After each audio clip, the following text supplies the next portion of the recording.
지난 시간 우리는 믿음에 대해서 살펴봤습니다. 믿음은 크게 두 종류의 믿음이 있다, 그렇게 말씀을 드렸습니다. 바로 객관적인 믿음과 주관적인 믿음이었습니다. 성도는 믿음으로 믿음에 이르게 됩니다. 이는 제가 지어낸 말이 아니라 적어도 성경의 가르침이 그렇습니다. 이는 하나님이 주시는 객관적인 믿음에 의해서 성도가 주관적인 믿음을 발휘하게 된다라고 하는 뜻이었죠. 여러분, 우리는 자주 우리가 하나님을 믿는다, 그렇게 능동적인 표현을 사용하지만 사실 정확하게 표현하면은 믿음은 하나님이 주시는 것입니다. 그러니까 하나님에 의해서 믿어진다, 그렇게 보는 것이 맞습니다. 믿음은 하나님이 가지고 계시는 것입니다.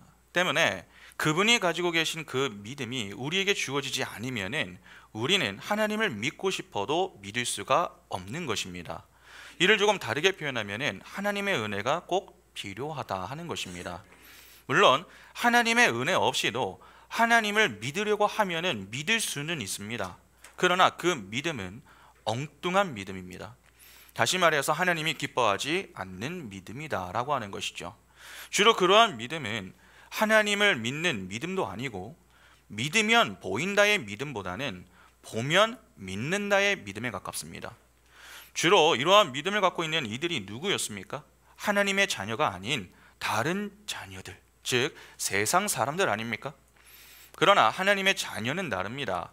하나님의 자녀는 하나님을 믿는 믿음을 가지고 있습니다. 다시 말해서 믿으면 보인다의 믿음을 소유하고 있다 하는 것입니다. 그런데 그 믿음을 어떻게 갖게 된 것입니까?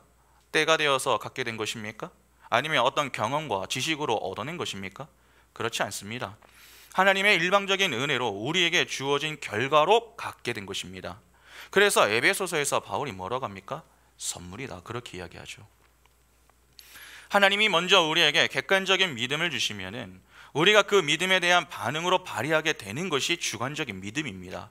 그러니까 믿음으로 믿음에 이르게 된다라고 하는 것은 결국 하나님의 믿음, 즉 객관적인 믿음으로 우리의 믿음, 즉 주관적인 믿음에 이르게 된다라고 하는 의미인 것입니다. 하나님이 그분의 은혜로 우리에게 믿음을 주실 때에 우리는 그 은혜에 감사하여 자발적으로 하나님을 믿게 되는 것입니다.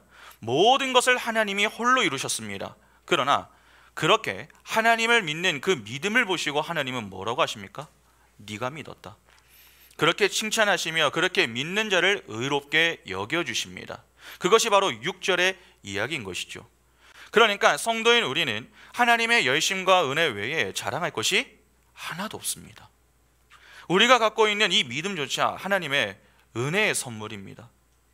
우리 인생이 전부 하나님의 은혜로 가득 차 있는데 어찌 그 은혜에 감사하지 않을 수 있으며 자랑하지 않을 수 있겠습니까? 그래서 우리는 매 시간 말씀을 통해서 우리가 받은 은혜, 받고 있는 은혜, 받을 은혜에 대해서 차분히 배우고 그 은혜에 감사함으로 찬양할 수 있어야 하는 것입니다. 여러분, 믿음이 있어야 찬양도 뜨겁게 할 수 있습니다. 오늘날 우리가 왜 그렇게 찬양 시간에 힘이 없는 것입니까? 가끔 어떤 분들은 내가 박치고 내가 음치라서 옆 사람에게 피해를 주지 않기 위해서 찬양하지 않는다, 그렇게 이야기하는 분들이 있습니다. 그러나 여러분, 하나님은 정말 음치와 박치의 찬양은 받지 않으십니까? 아닙니다. 하나님은 하나님의 은혜에 감격하여서 기쁨과 감사함으로 찬양하는 자기 백성의 찬양을 모두 기뻐하십니다. 때문에 우리는 찬양 시간에 뜨겁게 찬양할 수 있어야 합니다. 그런데 그 찬양의 뜨거움은 믿음에서 출발하는 것입니다. 그러니까 내가 찬양을 무미건조하게 하고 있다 하면은 내 믿음의 상태를 점검해 보아야 하는 것이죠. 그러면 간단한 질문을 하나 드려보겠습니다. 여러분, 믿음은 어떻게 생겨납니까? 성경은 들음에서 난다, 그렇게 교훈하죠. 로마서 10장 17절에 보시면 그러므로 믿음은 들음에서 나며 들음은 그리스도의 말씀으로 말미암았느니라. 믿음은 들음에서 납니다. 하나님의 말씀을 들음에서 믿음이 생기는 것입니다. 그 말씀이 택한 자기 백성에게는 약속이 됩니다. 하나님이 아브라함에게 약속하시는 것이 말씀 아닙니까? 그 약속, 즉 말씀을 들어야 믿음이 생기는 것입니다. 말씀을 주신다라고 하는 것 자체가 객관적인 믿음의 수여를 의미합니다. 그 믿음의 수혜를 받은 자가 주관적인 믿음을 발휘하게 되는 것이고, 하나님은 이를 의로 여기시는 것입니다. 그러면 의로 여김을 받은 자의 믿음은 어떻게 되어야 하는 것입니까? 당연히 성장하고 성숙해야 하는 것이죠. 그러면 믿음의 성장은 무엇으로 이루어지는 것입니까? 주로 많은 분들은 이에 대해서 시간이 지나면 잘한다, 그렇게 생각합니다. 아무래도 시간이 지나면 경험이 생기니까 그만큼 신앙이 성장한다, 그렇게 보는 것입니다. 그래서 때때로 시간이 약이다, 그렇게 이야기를 하시는 분들도 계시고, 또 어떤 분들은 때가 되면 다 잘한다, 그렇게 말씀하시는 분들도 있습니다. 그러나 사실 그렇지 않습니다. 믿음의 성장은 시간이 아닌 관계로 이루어지는 것입니다. 아브라함을 한번 잘 보시기 바랍니다. 그는 갈대아 우르에서부터 지금까지 믿음을 가지고 지냈습니다. 하나님의 부름을 받는 그 순간부터 그는 믿음을 발휘하며 지내야 했습니다. 그런데 그의 믿음은 어떠했습니까? 시간이 그의 믿음을 성장케 만들었습니까? 아니죠. 하나님과의 관계가 그의 믿음을 성장하게 만든 것입니다. 그동안 배운 내용들을 잠시 한번 생각해 보시기 바랍니다. 부름을 받고 난 이후 지금까지 아브라함의 인생은 다사다난했습니다. 하란을 거쳐서 가나안 땅까지 왔으나 장막을 치며 다니다가 남방에서 만난 그 심한 기근으로 인해 애굽으로 내려갔다가 겨우 살아 돌아왔습니다. 그리고 롯과의 다툼이 이어졌고, 이후 동방 연합군과의 전쟁까지 쉼없이 그의 인생에는 시험이 찾아왔고, 그럴 때마다 큰 고통과 죽을 고비를 겨우 넘기며 온 아브라함입니다. 분명 시간이 지남에 따라 아브라함이 믿음의 성숙과 성장한 모습을 보이기는 합니다. 그러나 그 모습은 오래가지 못하지 않았습니까? 비록 전에 비해서 조금은 성장한 믿음의 모습을 보였을지는 모르지만 여전히 불안정한 모습입니다. 앞에서는 태연한 척해도 뒤에서는 힘들어하며 하나님께 항변하는 모습은 그대로다라고 하는 것이죠. 그러니까 사실상 처음이나 지금이나 큰 차이가 없습니다. 그러면 그의 믿음은 시간이 지남에 따라 성장하는 것입니까? 그가 순간순간 그래도 믿음의 성숙과 성장한 모습을 보일 수 있었던 것은 도대체 무엇 때문입니까? 정말 그가 경험이 쌓여서 그렇게 된 것입니까? 그렇지 않습니다. 그가 잠깐씩이지만 그래도 성숙하고 성장한 믿음의 모습을 보일 수 있었던 것은 다 하나님 때문이었습니다. 다시 말해서 하나님의 은혜가 그를 붙들고 있었기 때문에 아브라함이 그 은혜로 인하여 잠시나마 믿음의 모습을 보일 수 있었다 하는 것입니다. 그러니까 믿음의 성숙과 성장이라고 하는 것은 시간이 아닌 관계에서 비롯되는 것임을 아셔야 합니다. 이는 당연한 것입니다. 하나님의 은혜가 아니면은 인간은 죽은 흙에 불과합니다.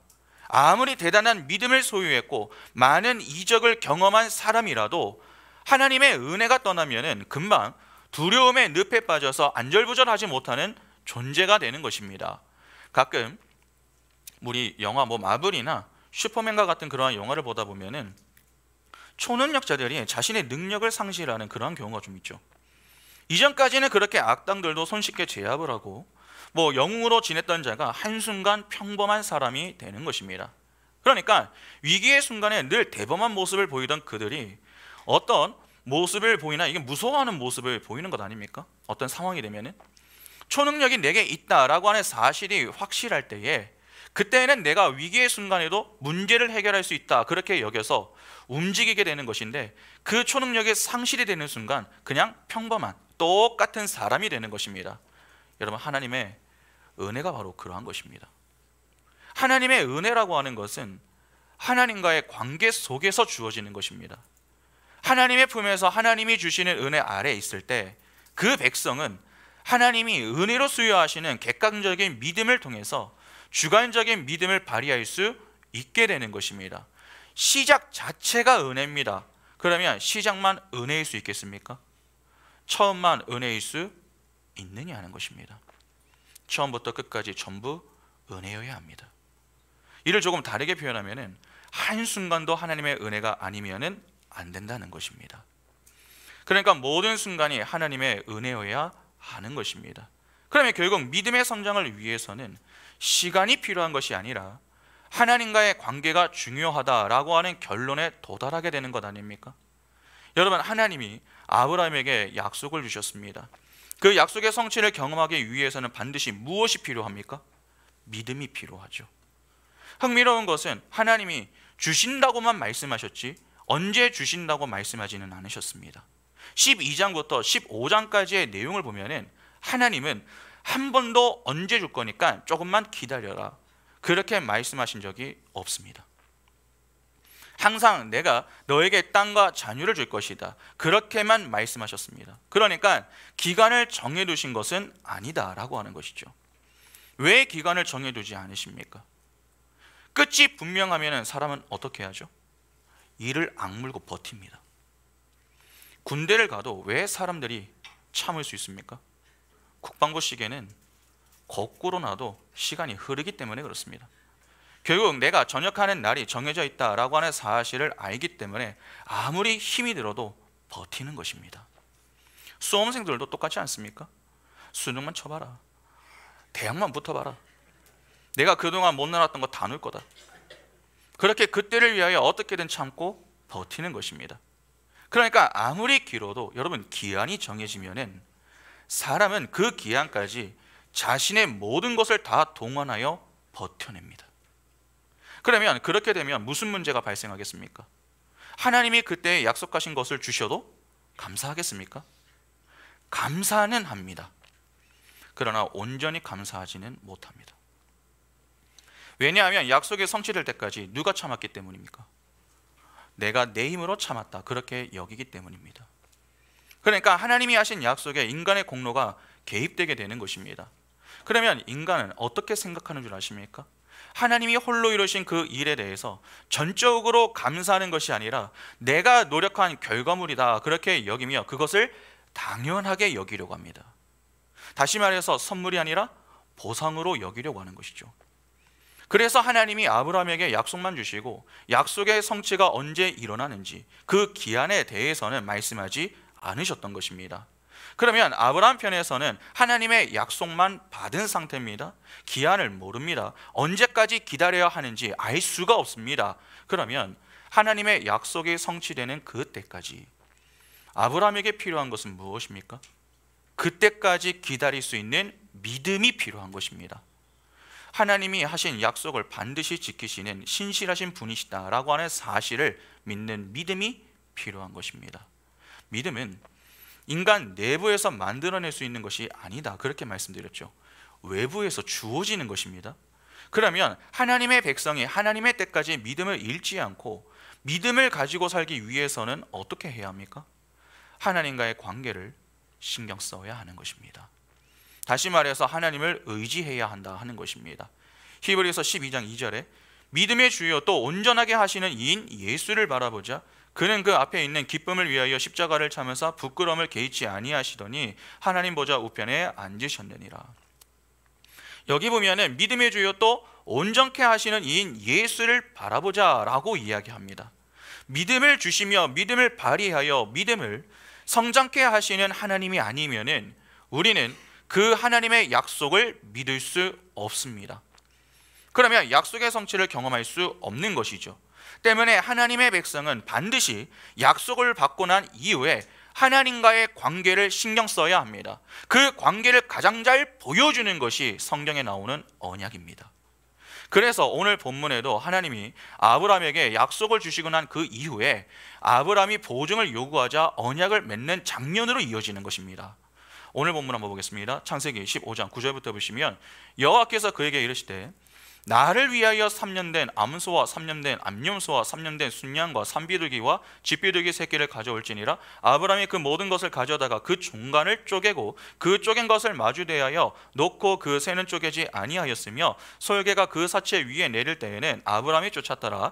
해질 때에 아브라함에게 깊은 잠이 임하고 큰 흑암과 두려움이 그에게 임하였더니 여호와께서 아브라함에게 이르시되 너는 반드시 알라. 내 자손이 이방에서 객이 되어 그들을 섬기겠고 그들은 400년 400년 동안 내 자손을 괴롭히리니 그들이 섬기는 나라를 내가 징벌할 지며 그 후에 내 자손이 큰 재물을 이끌고 나오리라. 너는 장수하다가 평안히 조상에게로 돌아가 장사될 것이요 내 자손은 4대 만에 이 땅으로 돌아오리니 이는 아모리 족속의 죄악이 아직 가득 차지 아니함이니라 하시더니 해가 져서 어두울 때에 연기나는 화로가 보이며 타는 횃불이 쪼갠 고기 사이로 지나더라. 그 날에 여호와께서 아브람과 더불어 언약을 세워 이르시되 내가 이 땅을 애굽 강가에서부터 큰 강 유브라데까지 내 자손에게 주노니 곧 겐 족속과 그니스 족속과 감몬 족속과 헷 족속과 브리스 족속과 르바 족속과 아무리 족속과 가나안 족속과 기르가스 족속과 여부스 족속의 땅이니라 하셨더라. 이것이 그 유명한 횃불 언약을 맺는 장면입니다. 오늘은 좀 큰 틀에서 언약을 살펴볼 겁니다. 이 본문의 내용을 그 다음 주부터 볼 것인데 이를 알고 좀 잘 따라와 보시기 바랍니다. 여러분, 언약의 핵심이 무엇입니까? 언약의 핵심. 예레미야 31장 33절에 그러나 그날 후에 내가 이스라엘 집과 맺을 언약은 이러하니 곧 내가 나의 법을 그들의 속에 두며 그들의 마음에 기록하여 나는 그들의 하나님이 되고 그들은 내 백성이 될 것이라 여호와의 말씀이니라. 내가 너의 하나님이 되고 너는 내 백성이 되리라. 바로 이것입니다. 하나님이 다른 이의 하나님이 되시는 것이 아니라 우리 자신의 하나님이 되어 주시는 것입니다. 그러면 자연스럽게 우리는 무엇이 되는 것입니까? 하나님은 왕이십니다. 그 왕과 함께하는 우리는 그분을 섬기는 백성이 되는 것입니다. 하나님은 이러한 언약관계 아래에서 늘 이스라엘에게 너희가 내 백성이 되겠고 내가 너희의 하나님이 될 것이다, 그러한 말씀을 약속하셨던 것입니다. 출애굽기 19장 5절과 6절 보시면 세계가 다 내게 속하였노니 너희가 내 말을 잘 듣고 내 언약을 지키면 너희는 모든 민족 중에서 내 소유가 되겠고 너희가 내게 대하여 제사장 나라가 되며 거룩한 백성이 되리라. 너는 이 말을 이스라엘 자손에게 전할지니라. 여기 보면 내 거룩한 백성이 되리라 라고 합니다. 그리고 신명기 29장 13절로 한번 보겠습니다. 여호와께서 내게 말씀하신 대로 또 내 조상 아브람과 이삭과 야곱에게 맹세하신 대로 오늘 너를 세워 자기 백성을 삼으시고 그는 친히 내 하나님이 되시려 함이니라. 내 하나님이 되시려 함이니라. 이 모든 내용은 출애굽 이후 하나님이 이스라엘에게 하신 말씀입니다. 그런데 이스라엘이 하나님의 백성답게 살았습니까? 살지 못했습니다. 이에 이스라엘이 나중에 포로로 붙잡혀가지 않습니까? 그러나 그러한 가운데에서도 하나님은 택한 자기 백성을 향해서 동일한 말씀을 주십니다.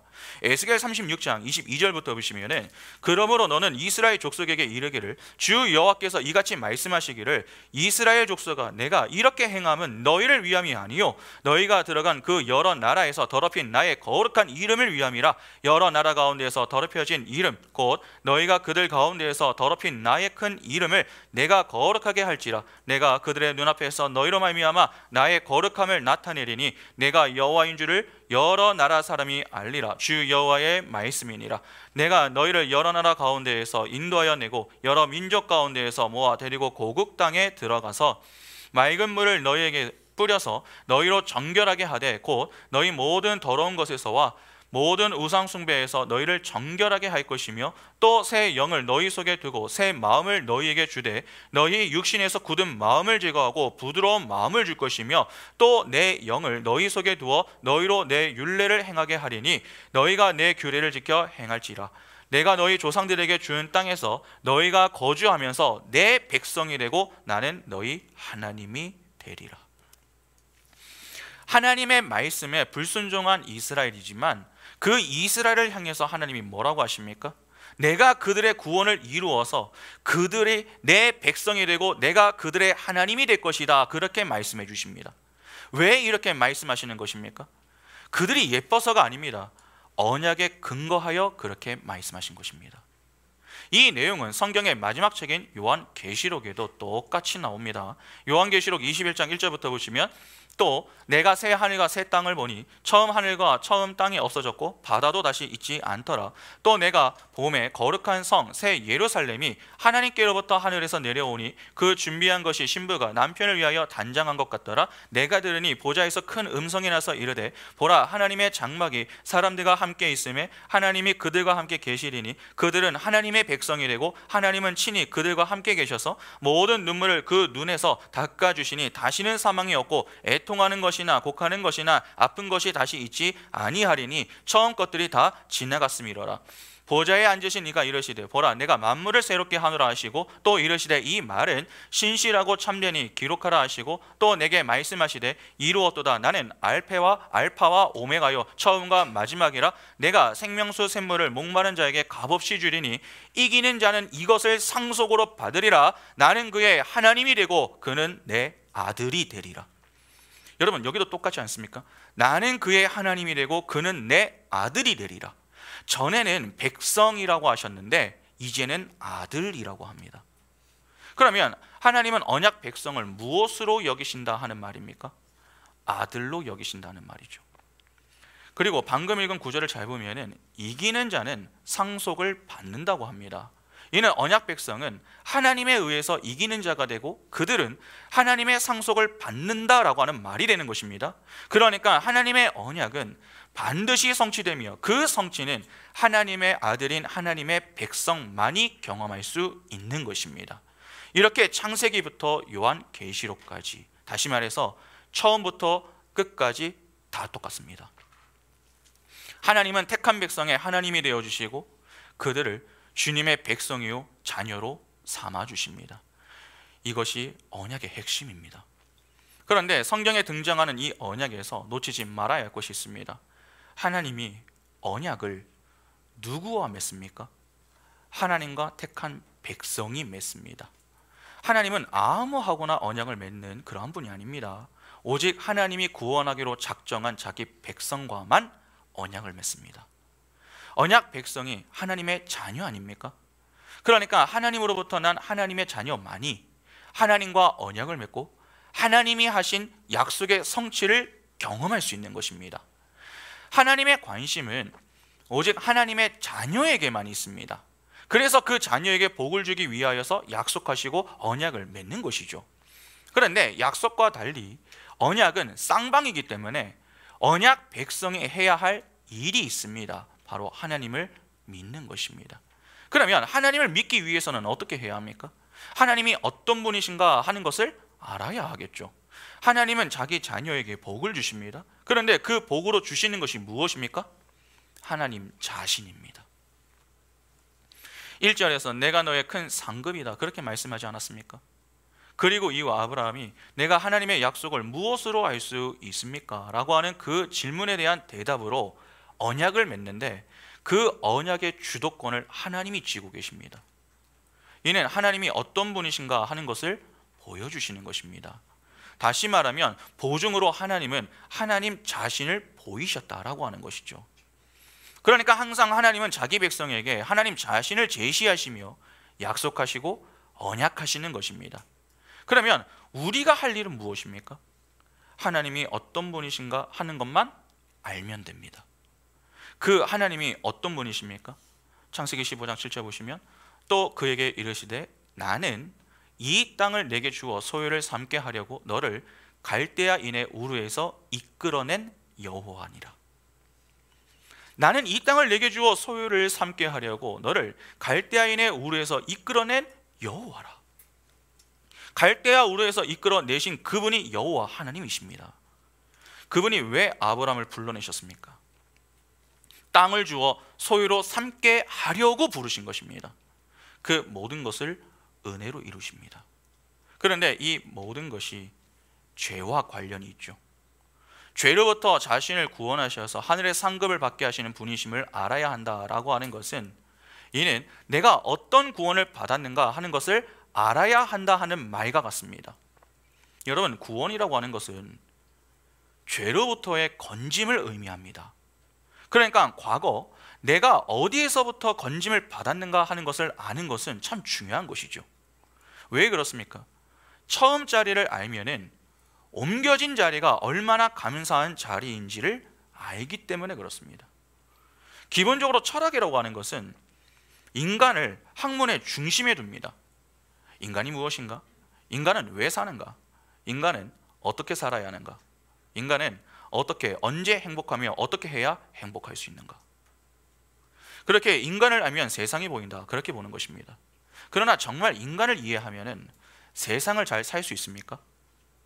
어떻게 해야 행복할 수 있는가를 배우고 배운 내용대로 살면 우리는 행복에 도달할 수 있느냐 하는 것입니다.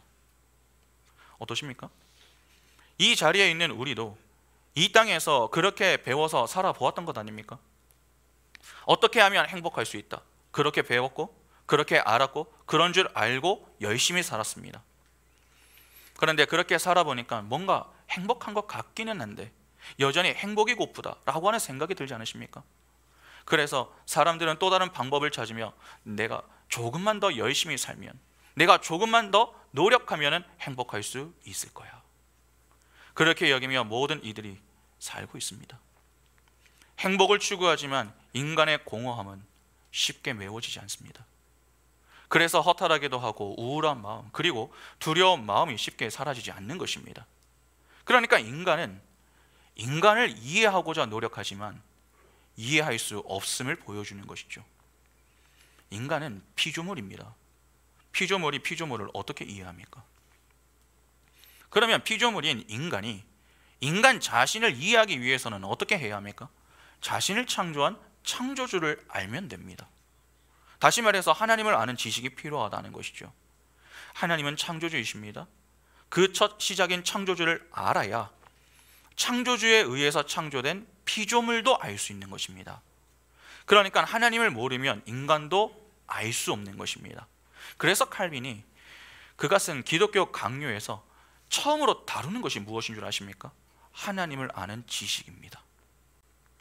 왜냐하면 하나님을 모르면 인간을 알 수 없기 때문이죠. 내가 본래 서 있었던 자리가 어떤 자리인지를 알면은, 그리고 그 자리에서 자신을 일방적인 은혜로 구원하신 그 하나님의 은혜가 어떤 은혜인지, 그 은혜로 우리를 서게 하시는 자리가 어떤 자리인가 하는 것을 알면은 사람은 변하지 말라고 해도 변합니다. 지, 정, 의가 변합니다. 지성이 변합니다. 감정이 변합니다. 의지가 변합니다. 하나님을 알수록 하나님을 아는 지식이 쌓입니다. 지성이 변하는 것이죠. 여러분, 하나님을 안다라고 하는 것이 무슨 말입니까?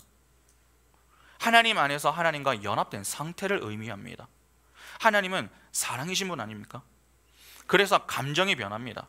그 감정의 변화에 따라서 의지에도 변화가 생기죠. 내가 전에는 잔인하고 더럽고 추악한 것들을 좋아했습니다. 그러나 그것을 하나님이 기뻐하지 않으신다라고 하는 것을 조금씩 알게 되면서 내 마음에 그러한 것들을 그냥 멀리해야 하겠다, 그러한 정도가 아니라 싫어하게 됩니다. 가끔 주변에 담배를 피던 그런 분들이 금연을 하려고 해도 그렇게 끊지 못하다가 말씀의 은혜를 받고서 어느 날부턴가 이 담배 냄새가 너무나도 싫어져서 담배를 완전히 끊었다, 그렇게 말씀하시는 분들이 있지 않습니까? 바로 이러한 것입니다. 구원이라고 하는 것은 관념적으로 일어나는 것이 아닙니다. 전 인격적으로 일어나는 것입니다. 그러한 점에서 우리가 고민해야 할 부분이 바로 여기 있죠. 우리는 구원을 이야기하면서도 상당히 관념적인 경우가 많습니다. 구원을 받았는데 지정의에 변화가 없습니다. 그냥 예전하고 똑같습니다. 물론 우리가 구원을 받았다고 해서 곧바로 다 변하는 것은 아닙니다. 구원을 받아도 우리의 육신은 그대로입니다. 우리의 육, 죄로 오염된 죄들이 가득하다는 것이죠. 그래서 그 죄들을 말씀이라는 메스로 조금씩 잘라내는 큰 고통을 당하며 자기 부인과 그로 인한 믿음의 성숙과 성장을 이루어 나가야 합니다.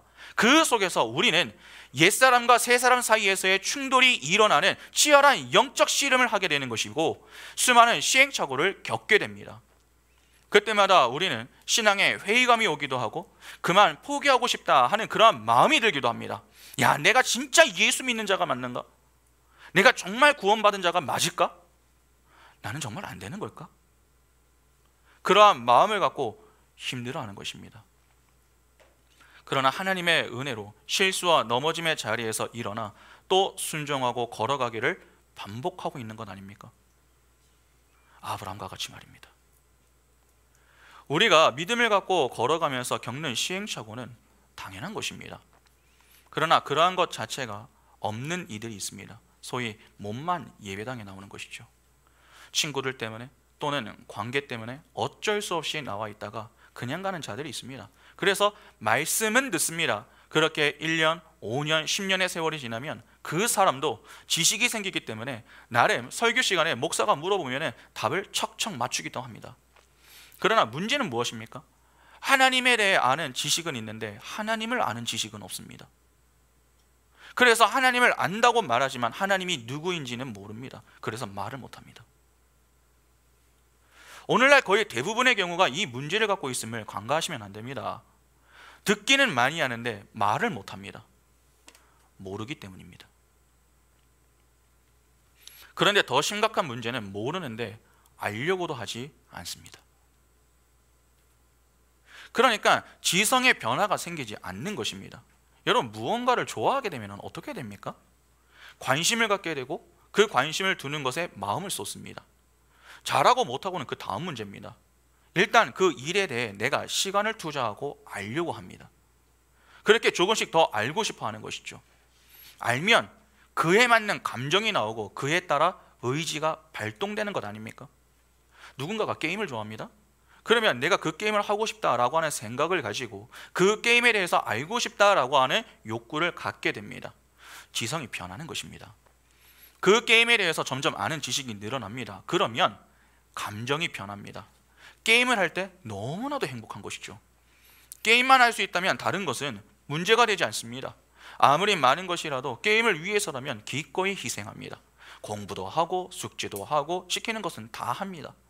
그리고 자신은 게임을 하겠다 하는 것이죠. 그 게임하는 시간이 너무나도 행복하기 때문에 그렇습니다. 그러니까 게임만 할 수 있다면 다른 것은 아무것도 문제가 되지 않습니다. 게임만 할 수 있으면 됩니다. 그런데 사실 이는 게임만 그러한 것이 아니라 우리가 좋아하는 것들에 대해 다 비슷하게 나타납니다. 그러면 하나님과의 관계는 어떠하겠습니까? 똑같습니다. 정말 하나님께 받은 은혜가 어떤 은혜인가 하는 것을 알고 하나님을 사랑한다면 우리는 절대로 가만히 있지 못합니다. 내가 죽을 수밖에 없었던 자리에서 하나님의 일방적인 은혜로 구원을 받았다면, 그래서 내가 하나님의 상급을 받는 자가 되었다면, 어떻게든 나를 구원하시기 위하여서 사랑과 은혜로 함께 하시는 그 하나님이 어떤 분이신가 하는 것을 알기 위해서 애를 씁니다.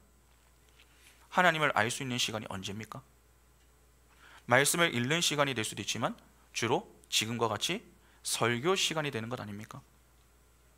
그래서 설교 시간에 졸지 않습니다. 어떻게든 집중하려고 합니다. 왜 그렇습니까? 어떻게든 하나님을 알고 싶기 때문에 그렇습니다. 그래서 그런 자들은 매주 예배가 기다려지고 사모함을 갖고 예배의 자리에 나옵니다. 정말 좋아하는 사람을 만나기 위하여 나설 때 그 마음이 어떠합니까? 설레는 마음을 갖고 나서는 것 아닙니까? 그와 같은 것입니다. 나를 사랑하시는 그 아버지를 만날 생각에 설레는 마음을 갖고 나오는 것입니다. 그래서 그 아버지와 함께하는 시간을 가장 행복하게 여기며 그 시간에 기쁨과 감사함으로 예배합니다. 설교 시간에 가장 눈이 초롱초롱합니다. 여러분, 명태눈이 아니라는 것입니다. 어떻게든 하나님이 기뻐하시고 받으시는 예배를 하고 싶어 합니다. 그래서 어떻게 합니까? 예배를 준비합니다. 아무리 내가 예배를 잘 참여하고 싶어도 몸이 피곤하면 집중할 수 없으니 토요일 저녁부터 예배를 준비하는 것입니다. 넷플릭스나 게임, 드라마나 영화를 보고 싶어도 예배를 위해서 조금 내려놓는 것입니다. 그렇게 최상의 컨디션으로 예배에 나오기 위하여서 컨디션 조절을 하고 예배에 그냥 나오지 않도록 미리 옷을 준비하고 헌금을 준비합니다. 예전에는 우리 어른들이 어떻게 하셨죠? 헌금을 미리 준비하시겠다고 혹시라도 지폐가 좀 헐거나 찢어진 그런 부분들이 있으면 은행에 가서 새 돈으로 바꾸시거나 아니면 다리미로 다려서 미리 구분해 놓고 헌금을 하셨습니다. 그런데 오늘날 현대인들을 보면 어떻습니까? 특히 자녀들, 교회에 나오면서 부모에게 헌금 주세요. 또는 교회에 나와서 그냥 지갑을 열어서 대충 1,000원 정도 꺼내서 동냥하듯이 합니다. 내가 내 신앙을 하나님 앞에 고백하는 것임에도 불구하고 돈을 낸다고 생각하고 마치 선심 쓰듯이 헌금하는 이들이 얼마나 많은 줄 모릅니다. 아닙니다. 다 잘못 배워서 그러한 것입니다. 요즘 점점 많은 이들이 입버릇처럼 하는 말이 있습니다. 자신이 너무 바빠서 정신이 없다 하는 것이죠. 이 말이 아예 틀린 말은 아닙니다. 실제로 현대인들이 많이 바쁜 것이 사실입니다. 또한 우리나라가 다른 나라에 비해서 바쁘게 사는 것 역시 맞죠. 그래서 정신이 없다라고 하는 말이 완전히 잘못되었다 그렇게 보기는 어렵습니다. 그러나 이에 대해서 우리가 조금 고민해 볼 필요가 있습니다. 정말 우리의 삶이 정신없을 만큼 바쁜 것이 맞습니까? 혹시 마음이 없는 것은 아닙니까? 우리는 자꾸 내 바쁨을 가지고 신앙의 나태함과 게으름을 합리화하려고 합니다. 그러나 기억하셔야 됩니다. 우리는 신앙생활을 하면서 변명거리를 늘리는 자들이 아니라 점점 줄이는 자들입니다. 이 땅에서 인생을 사는 자들 가운데 바쁘지 않은 사람은요 아무도 없습니다. 표현의 차이가 있을 뿐 전부 바쁘고 정신이 없습니다. 그러나 그 와중에도 할 것을 놓치지 않는 이들이 있습니다. 달리 표현하면 급한 일 앞에서 중요한 일을 잊지 않는 이들이 있다는 것입니다. 문제는 우리의 마음의 상태이지 상황이 아닙니다. 내가 자꾸 바쁘다는 핑계를 내는 것은 죄송하지만 하나님을 모르기 때문입니다. 하나님을 알면 절대로 그렇게 말할 수 없습니다. 내가 받은 은혜가 어떤 은혜인지, 내가 받은 사랑이 어떤 사랑인지 아는 사람은 함부로 예배할 수 없습니다. 오늘날 적지 않은 이들이 예배에 대해서 별로 의지가 없습니다. 왜 예배 오기만 하면 졸린 줄 아십니까? 예배를 준비하지 않기 때문에 그렇습니다. 예배에 대한 준비를 가볍게 생각하지 마시기 바랍니다. 전에 한 교회에서 있었던 일입니다. 그 교회는 한 10,000명 정도가 모이는 교회입니다. 보통 큰 사이즈의 교회는 찬양팀이나 지휘자들의 경우 돈을 주고 유급자를 쓰지 않습니까? 그러니까 일정 사례를 주고 외부에서 데려오는 것입니다. 교회가 크고 이 부채꼴 모양인데 옆에도 이렇게 이렇게 찬양팀이 앉을 수 있고 옆에는 이제 찬양단이 쓰고 그렇게 되어 있는데 주로 찬양팀이 끝나면은 강대상 옆에 자리에 앉았습니다. 왜냐하면 이제 목사님 설교가 끝나면 나와야 되니까 바로. 그리고 예배가 끝나면 찬양팀이 나와서 항상 마지막 찬양을 불렀습니다. 그런데 유급자들 중에는 신앙훈련을 잘 받은 이들도 있지만 그렇지 못한 이들도 있습니다. 그러니까 노래는 잘 부르는데 신앙이 없는 그러한 경우가 있다는 것이죠. 설교 전 찬양을 잘 부르고 말씀이 시작이 되었는데 한 20분 정도가 지났을까요? 싱어로 섬기던 한 자매가 계속 졸고 있는 그 모습을 담임 목사님 본 겁니다. 이에 설교를 하시다가 몇 번을 쳐다보시고 어느 순간 설교를 딱 중단하셨어요. 그리고 그 자매를 이렇게 세웠습니다. 그리고 그 자리에서 곧바로 그 싱어를 잘랐습니다. 나가라고. 설교 중에 좀 졸았다고 그렇게 많은 사람들이 보는 자리에서 이렇게 세워서 내보내는 것은 좀 과하다 하는 생각이 들지 않으십니까? 그러나 이후에 그분이 이런 말씀을 하셨습니다. 여기는 하나님께 예배하는 자리이지 돈을 버는 자리가 아닙니다. 비록 유급자를 사용하지만 그분이 중요하게 생각하는 것은 무엇이라는 것입니까? 노래가 아니라 예배라는 것입니다. 노래만 잘 부른다고 다 되는 것이 아니라는 것이죠. 예배가 안 되면 노래를 잘 부르는 것은 아무것도 아니다. 다시 말해서 예배는 대충 할 문제가 아니라 사활을 걸어야 할 문제임을 그 한 사건을 통해서 강력하게 교훈해 주셨던 것입니다. 왜 목회자들이 예배 시간이고 기도의 시간에 그렇게 졸지 마세요, 좀 일어나세요 그렇게 말씀드린 줄 아십니까? 어떠한 면에서 그 자체가 치열한 사투입니다. 회중편에서 그 말을 매우 듣기 힘들어한다, 그거 모르지 않습니다. 그러나 그럼에도 불구하고 반복하여 말하는 이유가 도대체 무엇입니까? 그만큼 예배가 중요하기 때문입니다. 단지 예배에 방해된다 하는 차원 때문이 아니라 그 한 영혼을 살려야 한다 하는 사명 때문입니다. 졸면 말씀을 듣지 못합니다. 듣지 못하면 엉뚱한 믿음을 갖습니다. 그러면 그런 자들은 어떻게 되는 것입니까? 열심히 예배당에 나와서 결국 지옥에 가게 되는 것입니다. 그런 모습을 보고 가만히 있는 목사, 졸 수도 있죠, 괜찮습니다. 여러분, 그런 목회자가 더 이상한 것 아닙니까? 어떻게든 이 자리까지 나왔다면 우리가 우리 편에서 할 수 있는 최선은 다해야 하는 것입니다. 그러니까 힘들지만 같이 노력을 좀 해보자는 것이죠. 나는 이렇게 말씀을 전하는데 왜 너는 말씀을 듣지 않느냐가 아니라, 우리가 같이 하나님의 말씀을 통해서 영적으로 산자가 되어 생명을 소유한 작은 예수가 되어 하나님의 영광을 위해 살자라고 하는 간절한 외침인 것입니다. 오늘 우리는 어떠합니까? 우리에게는 이러한 지정의의 변화가 있습니까? 그 변화를 멀리서 찾을 필요 없습니다. 내가 지금 예배를 어떻게 하고 있는가를 확인하면 거의 정확합니다. 지정의는 따로 구분되지만 동시 또는 상호 관련이 깊습니다. 하나님을 아는 만큼 하나님을 사랑하고 그 사랑을 표현하고자 하는 의지를 갖게 되는 것입니다. 때문에 신앙은 자꾸 말로 하는 것이 아니다, 그렇게 말씀드리는 것입니다. 왜 매주 우리 교회가 자꾸 말씀을 통해서 하나님을 알자, 힘써 알자고 목에 핏대를 세우고 이야기하는 줄 아십니까? 하나님을 모르면 하나님과 맺는 언약은 내게 의미가 없기 때문입니다. 잘 한번 생각해 보시기 바랍니다. 언약의 핵심이 무엇이라고 했습니까? 내가 내 백성이 되고 내가 너의 하나님이 되리라 하는 것 아니었습니까? 하나님이 나와 아무 관련이 없는데 하나님이 내 하나님이 되어 주시는 것이 무슨 의미가 있습니까? 하나님은 하나님의 백성에게 하나님 자신을 제시하며 그것이 상급이다, 그것이 언약의 내용이며 핵심이다 라고 하시는데 우리는 별로 감흥이 없습니다. 오히려 무엇에 관심이 있습니까? 그래서 그 약속이 언제 이루어지나요? 여기에 있는 것입니다. 그러니까 하나님보다 하나님이 주실 것에 보다 많은 관심을 가지고 있는 것입니다.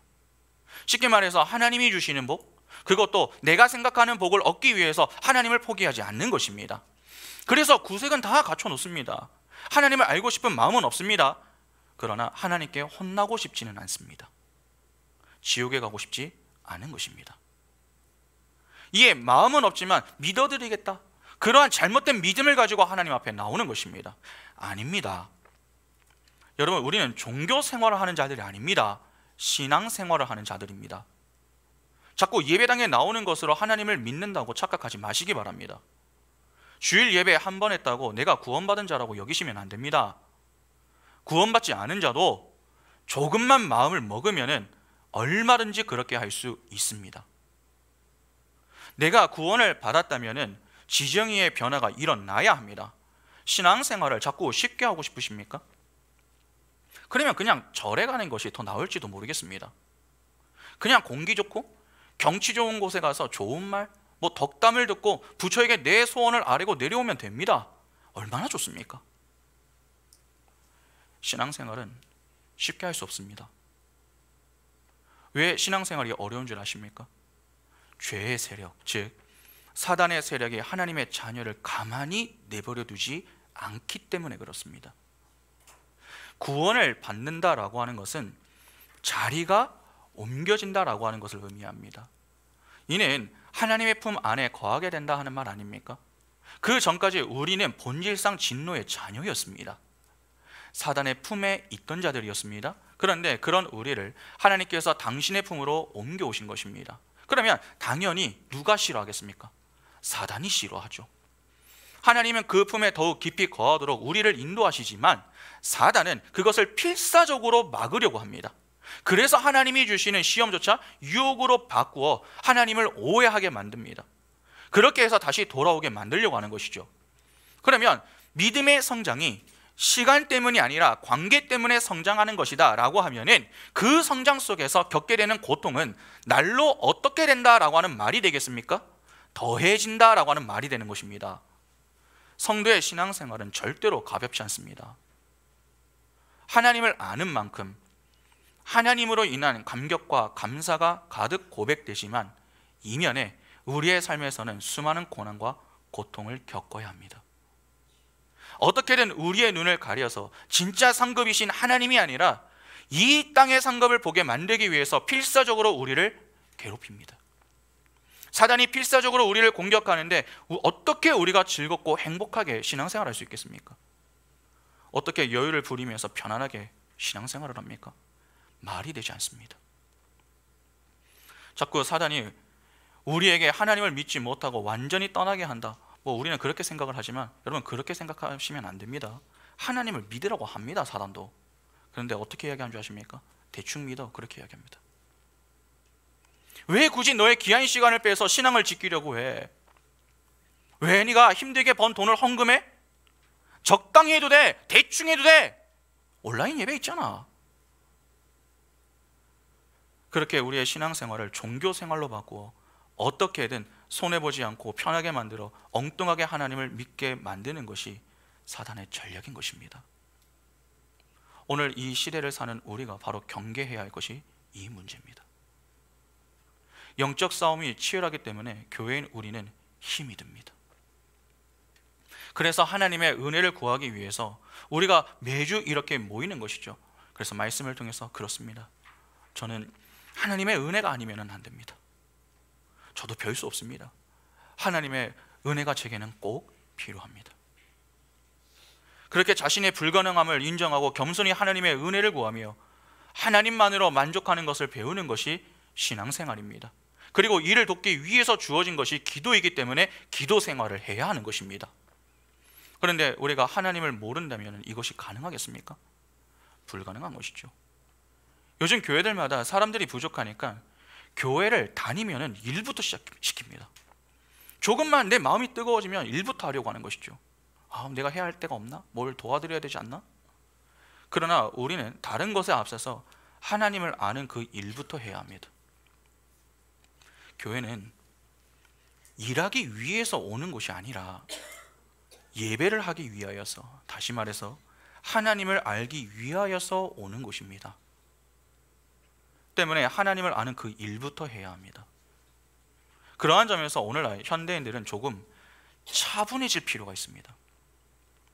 하나님을 알고 난 이후에 우리에게 어떤 역할이 주어지면 그 역할에 감사하는 마음으로 순종하여 섬기면 되는 것입니다. 때문에 교회를 다니고 얼마 되지 않아서 곧바로 섬기는 것은 매우 위험한 것이죠.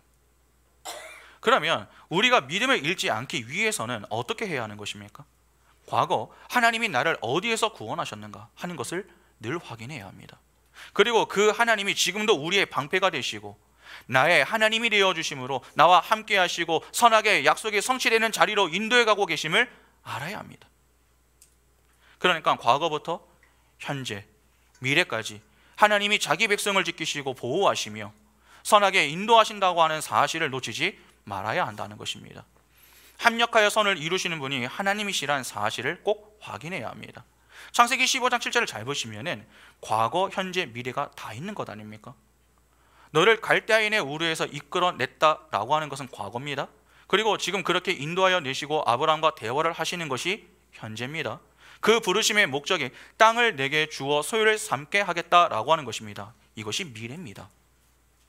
과거부터 현재, 그리고 미래까지 하나님은 철저하게 계획을 세우시고 자기 백성을 부르시는 것입니다.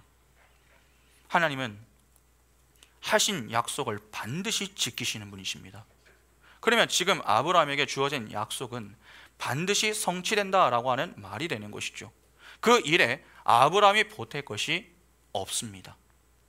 그냥 하나님만 믿으면 됩니다.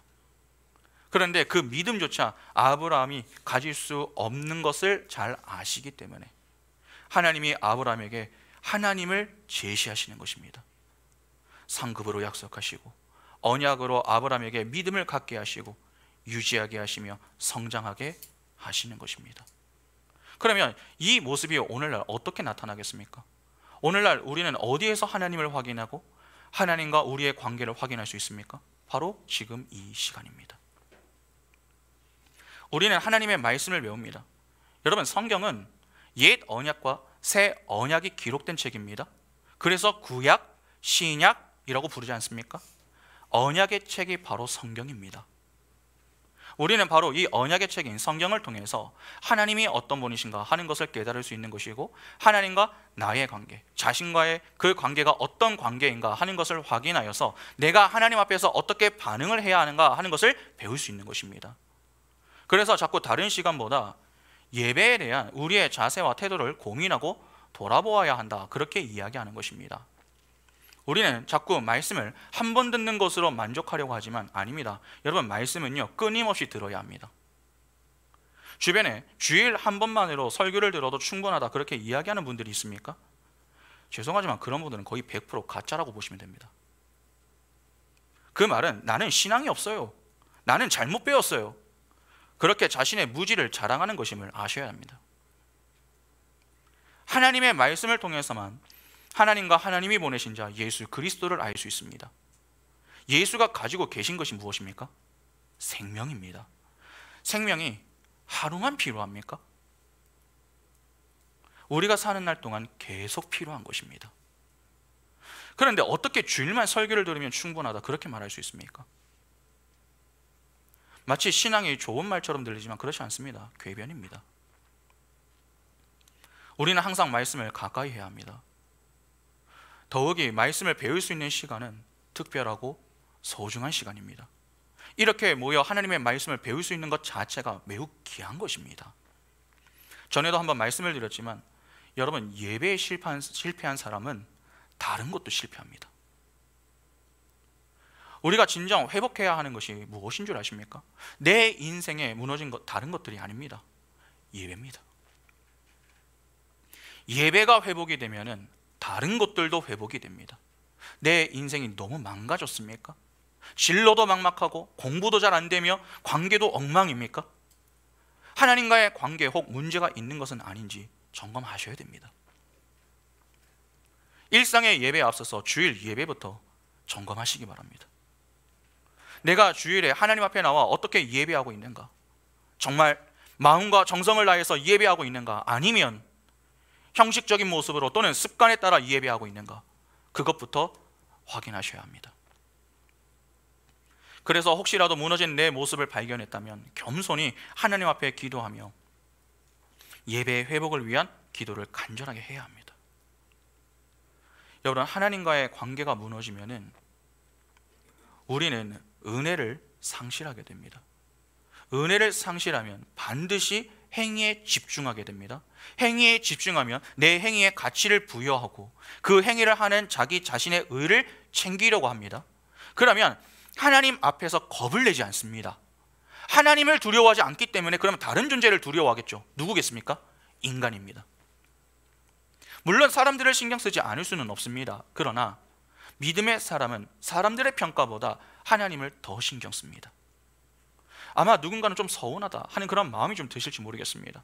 한 주 너무 힘이 들었는데 그래도 좀 위로가 되고 용기가 될 만한 그런 이야기를 좀 해주면 더 좋지 않겠는가?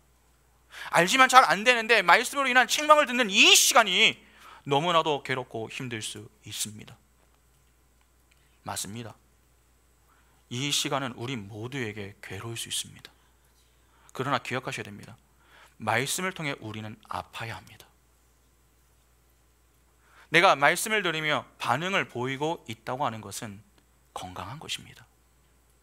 긍정적인 신호입니다. 그러면 내가 이렇게 무너졌어도 아직까지 말씀에 반응할 수 있다라고 하는 그 사실에 감사하며 하나님, 그래도 말씀에 반응하게 하시니 감사합니다. 너무 힘이 듭니다. 저를 좀 도와주십시오. 그렇게 하나님 앞에 엎드릴 수 있어야 하는 것입니다. 그것이면 족한 것입니다. 자꾸 인간적인 조음을 기대하지 마시기 바랍니다. 목사님과의 인간적인 조음, 그거는 그렇게 중요한 게 아닙니다. 말씀은 예수 그리스도와 그분의 십자가 복음을 선포하는 시간입니다. 설교 시간은 죄에 대한 책망이 주어집니다. 그래서 우리는 아픕니다. 그러나 죄로 인해 흘리는 우리의 모든 눈물을 예수 그리스도께서 대속적 죽음으로 다 가져가셨습니다. 그 은혜의 감사와 위로를 얻는 시간이 바로 지금 이 시간인 것입니다. 아브라함을 보시기 바랍니다. 하나님이 그렇게 아브라함에게 약속을 주셔도 내가 그 약속을 무엇으로 믿을 수 있습니까? 믿을 수 있는 것 좀 주십시오. 그렇게 이야기합니다. 그런데 그런 아브라함을 향해서 하나님이 어떻게 하십니까? 그와 언약을 맺으며 그분이 아브라함의 하나님이 되신다라고 하는 사실을 보여주시며 하나님 자신을 드러내 보이시는 놀라운 은혜를 베푸십니다. 그 하나님이 바로 우리가 믿고 있는 하나님인 것입니다. 우리를 본질상 진노의 자녀로 살면서 지옥의 땔감으로 사용하실 수도 있었지만 태초부터 구원하기로 작정한 자기 백성의 구원을 위하여서 그분의 때에 은혜로 불러내시고 모든 걸음에 함께 하시며 끊임없이 약속과 언약으로 하나님을 제시하여 믿음을 갖게 살도록 하시는 분이 하나님이십니다. 그 하나님의 열심과 은혜로 우리가 서게 되는 자리가 그분이 주시는 땅, 즉 새 하늘과 새 땅인 천국인 것입니다. 바로 하나님의 나라입니다. 그것이 바로 생명과 영광의 자리 아닙니까? 그 자리에 서기까지 하나님은 쉬지 않으십니다.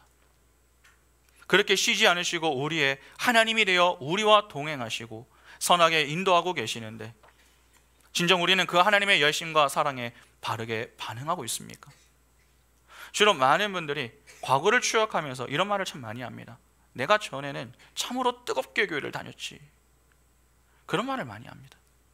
전에 사역했던 곳에서 한 장로님하고 이야기를 나누는데 그 장로님께서 자신의 과거에 대한 이야기를 좀 들려주신 게 있습니다.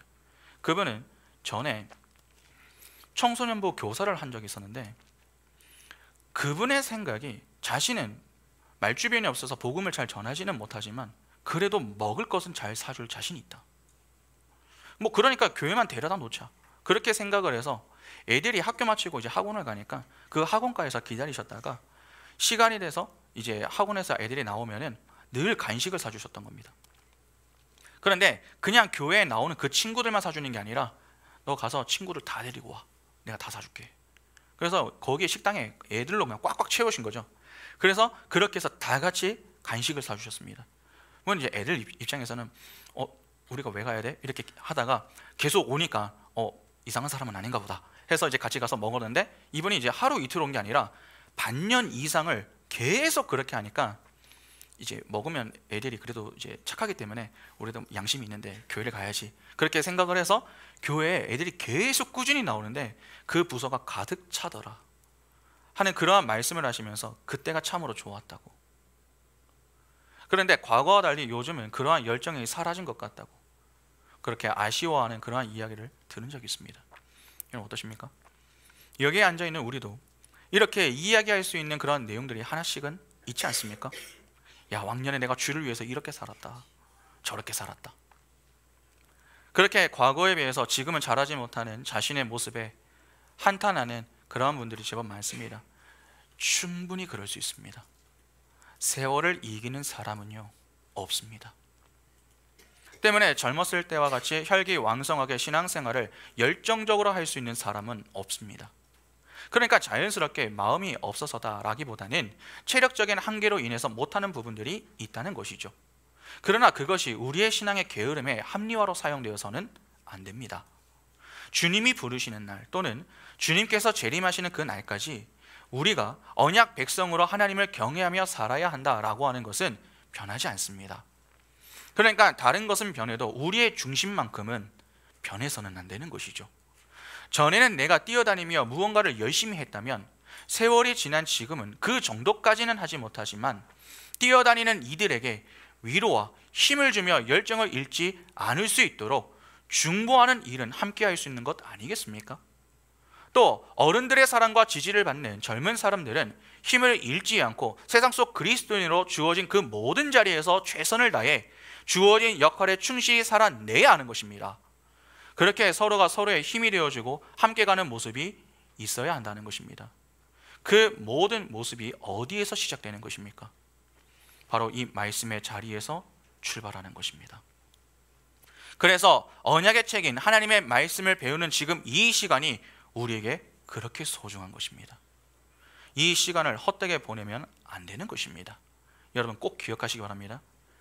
하나님의 때까지 우리는 믿음을 가지고 살아야 합니다. 믿음이 있어야 하나님의 때까지 하나님을 의지하며 살 수 있는 것입니다. 이를 위해 하나님이 우리와 언약을 맺으시며 그 언약은 맺으시는데 그 언약은 결국 하나님 자신을 드러내 보이시며 하나님을 교훈해 주시는 것입니다.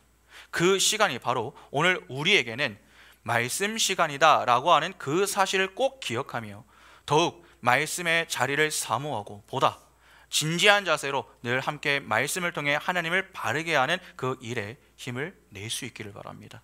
그리하여 하나님을 함께 아는 바른 지식을 가지고 인격적인 변화가 일어나 언약의 책인 하나님의 말씀을 통해 언약 백성인 우리가 하나님이 주신 은혜와 믿음으로 하나님의 때까지 잘 인내하여 하나님께서 약속하신 약속의 성취를 맛보며 하나님의 영광을 찬미할 수 있는 복이 우리 인생에 늘 가득할 수 있기를 간절히 소망합니다. 함께 찬양하겠습니다.